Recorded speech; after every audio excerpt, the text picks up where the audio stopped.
We're at the screen, which will allow you to access your point of sale system, whether you use the keypad or the fingerprint or a card to log in. Right now, we're going to go ahead and hit the keyboard icon, type in your employee numbers that have been assigned to you, password, hit login.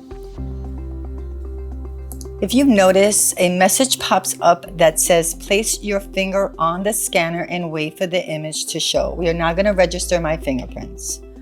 I'm going to use my thumb. Notice it says press 3 more times to get an accurate reading of your fingerprint. 1 more time. And your fingerprints have been successfully added.